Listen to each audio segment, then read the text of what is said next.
네, 여러분 안녕하세요. 뉴스입니다. 이낙연이 어제 광주에서 기자회견을 예정해 놓고 긴급하게 연기한 이후로 민주 세력의 결집과 확장을 위해 사전에 긴급히 해야 할 일이 생겨서다라고 말했습니다. 그런데 결국 예상했던 그 이유, 바로 임종석과 통화를 하고 난 뒤 모처에서 임종석과 만남을 가지기 위해서였습니다.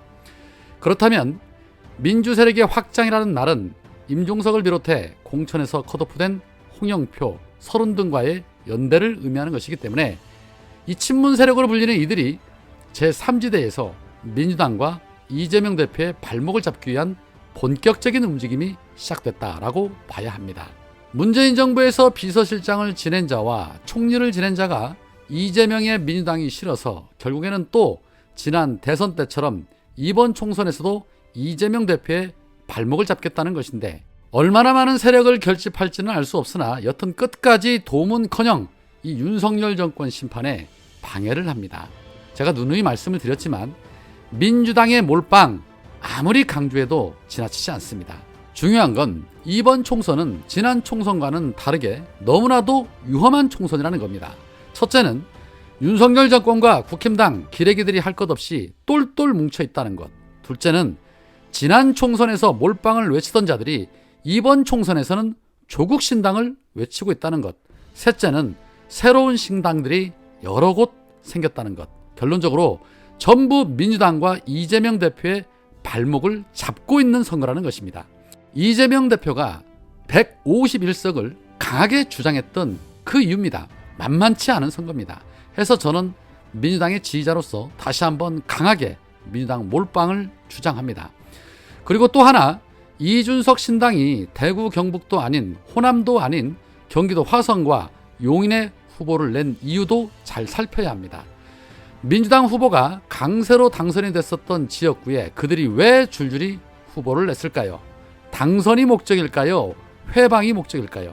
그들은 삼성 임원 출신인 양양자 등과 함께 반도체 벨트를 공략하겠다는 것인데, 당연히 당선이 되면 좋겠지만 설령 당선이 되지 않더라도 민주당 후보의 발목을 잡을 수 있다는 그런 전략이라고 봅니다. 해서 지금은 선택할 때가 아니라 집중할 때다라고 말씀드리고 싶습니다. 자, 그런가 하면 민주당에서 탈당한 김영주 의원, 결국에는 내일 국힘당에 입당을 한다고 합니다. 국회의장 한번 해보겠다고 민주당 배지를 4번이나 달게 해준 이 지역 주민들을 배신하고 이번에는 옷을 바꿔 입고 또 정치하겠다고 나서는 이 김영주 같은 자들. 민주당이 왜 그렇게 개혁을 못했는지, 이재명 대표가 왜 그렇게 힘들어 했는지를 잘 알 수 있는 그런 대목인데, 총선에서 처참하게 심판을 받아야죠. 자, 그런 가운데 조국 출판 기념회에서 이 윤석열 사단을 하나로 비판했었던 이성윤 고검장에 대해서 검찰이 징계 최고 수준인 해임을 결정했습니다. 세상에 보다 윤석열 이름 한번 언급했다고 해임하는 조직 처음 봅니다. 징계로 해임이 되면 3년간 변호사가 될 수는 없지만 정치 활동에는 제약이 없기 때문에 이번 총선 출마에는 영향이 없습니다. 그러나 말도 안 되는 이런 징계 그냥 묵과할 수는 없지요. 이에 이성윤 고검장은 부당한 징계다, 징계 처분 통지서를 받으면 자세히 검토해 보겠지만 당연히 불복해야 한다고 본다라고 말했습니다. 고발사주 손준성은 기소를 당해도 영전시키는 조직이 윤석열 사단을 하나로 비유했다고 해임을 하다니 정말 기가 찹니다. 아마도 이 정권이 끝나고 나면 해당 해임은 불법이다라고 정리가 될 겁니다. 일단은 질러놓고 보는 이 윤석열과 한동훈 아닙니까? 그래놓고 재판하면 전부 패소하죠. 쪽팔리지도 않나 봅니다. 무도한 이들의 만행을 심판하기 위해서라도 꼭 국회에 입성을 하셔서 이들의 민낯을 낱낱이 밝혀주시고 정권 심판에도 앞장서 주시기를 바랍니다. 자, 이준석이 전날 쿠팡플레이 SNL 코리아에 출연을 해서 한동훈을 향해 요즘 행복하시죠? 근데 그 자리에 앉아있던 사람들 참 많았다, 저를 포함해서 왕관의 무게만큼 느끼게 될 것이다, 그 다음까지 계속 잘한다는 것이 무슨 의미인지는 좀 고민해 보셔야 할 것이다 라고 뼈 때리는 말을 하면서 자기 당 대표가 차은우보다 잘생겼다고 하는 사람 대 30분 동안 눈보라 맞으며 기다리다가 폴더 인사하며 사과한 사람 중 누가 더 아부꾼이냐라는 그 질문에 후자라고 답했습니다. 한동훈이 더 아부꾼이고 윤석열에게 백날 첫날 아부해봐야 잘못하면 윤석열에게 너도 뒤통수 맞는다라고 말하는 것인데 과연 누가 먼저 배신할까요? 제가 보기에는 김건희 종합특검이 시작이 되면 어쩌면 한동훈이 먼저 선빵을 날릴 수도 있을 것 같아 보이기도 합니다. 권력 앞에 의리가 어디 있겠습니까? 누가 먼저 당할지는 한번 지켜봐야죠. 둘이 같이 보내는 것이 가장 이상적인데 말입니다. 자, 끝으로 더불어민주연합 창당식에서 이재명 대표가 다시 한번 이 윤석열 정권을 향해 강하게 비판의 목소리로 후려쳤는데 시원한 이재명 대표의 발언으로 인사드리겠습니다. 경제 폭망. 정확하게 현실을 말해주는 단어입니다. 사과 한 알 10,000원. 우리가 언제 상상이나 했던 일입니까? 50만 원씩 내던 주택담보대출 이자가 150만 원이 됐습니다. 살 수가 있습니까? 우리 아들 혹시 군대 갔다가 총 맞아 죽는 거 아닐까? 대명천지 21세기 대한민국에서 이런 걱정을 해야 되겠습니까? 자식을 낳기 싫습니다. 미래가 사라졌습니다. 그러면서도 혹시 내가 친구한테 보내는 카톡 이거 나중에 문제되지 않을까? 혹시 내가 지금 전화하는 거 누가 도청하고 있지 않을까? 혹시 친구들하고 개모임 하면서 대통령 흉 좀 받다가 이거 압수수색 당하는 거 아닐까? 웃기는 얘기 같지만 현실이 되지 않았습니까? 어떻게 수십 년 동안 국민들의 피와 눈물로 만들어온 이 나라가 이렇게 단 2년도 안 된 이 기간에 이렇게 망쳐질 수가 있습니까? 이렇게 퇴보할 수가 있습니까? 지금 대통령이 전국을 다니면서 무슨 간담회인가 뭔가 열심히 하고 있습니다.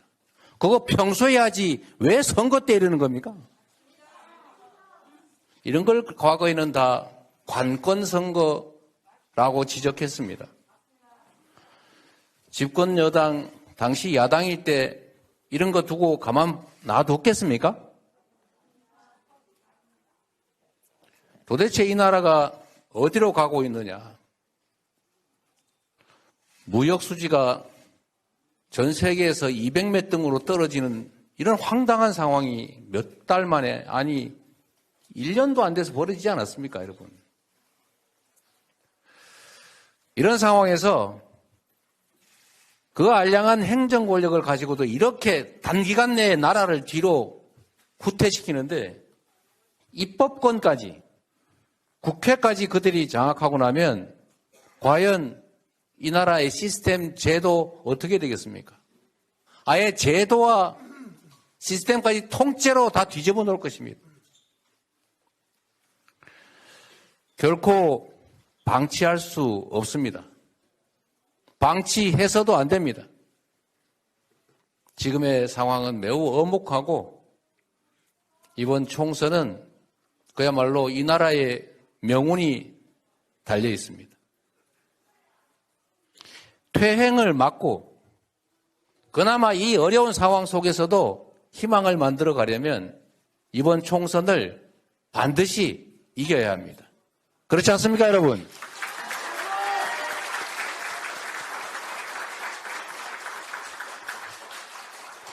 세상의 변화를 바라고 그리고 퇴행을 찬성하지 않는 모든 국민, 모든 세력들이 힘을 합쳐야 합니다.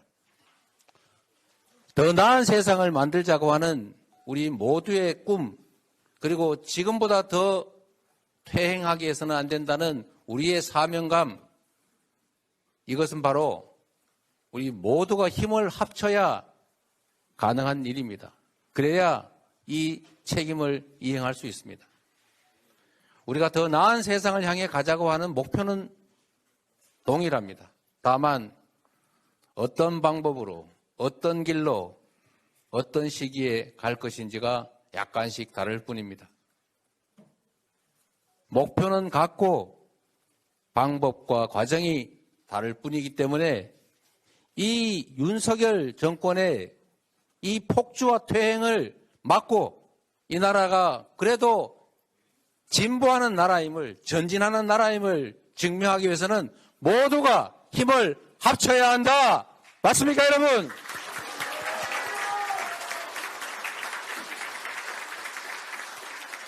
지금이 바로 이 순간이 그 힘을 합치는 순간입니다.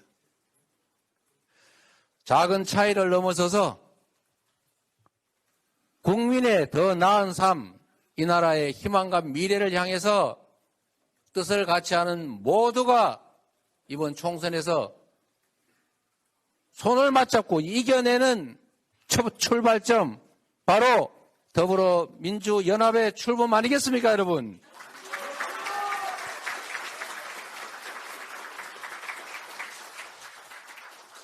저는 이 정권이 무능하다는 거 우리 국민들이 다 압니다.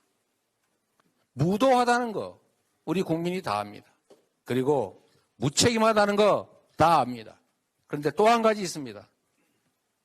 국민의 삶에 무관심하다는 것입니다. 이런 어려운 상황이 벌어져도 대체 국민들이 어떤 어려움을 겪고 있는지, 기업 현장에서는 어떤 일이 벌어지는 건지, 재생에너지를 확보하지 않으면 이 나라 경제의 주축이라고 할 수 있는 수출 대기업들이 해외로 생산기지를 다 옮겨갈 수밖에 없어서 조만간 심각한 경제 구조적 위기가 온다는 사실을 관심을 갖지 않습니다. 아리백 같은 거 몰라도 된다. 이렇게 지금 뻔뻔하게 얘기합니다. 관심이 눈꼽만큼이라도 있었다면 그럴 수는 없는 것입니다. 우리가 이번 총선에서 이 윤석열 정권의 이 무도하고 무책임하고 무지하고 무능하고 거기다 무관심까지 한 이 엠무 정권이 결코 국민들이 용납할 수 없다는 것을 우리 힘을 합쳐서 꼭 보여줍시다, 여러분. 우리 더불어민주당도 부족하지만 최선을 다하겠습니다. 여러분과 함께 이 나라의 민주주의와 더 나은 미래를 위해서 애쓰시는 모든 시민사회, 제정치 세력과 함께 반드시 승리하겠다는 다짐을 드리면서 좀 길게 말씀드린 거 용서하시기 바랍니다. 감사합니다. 축하드립니다.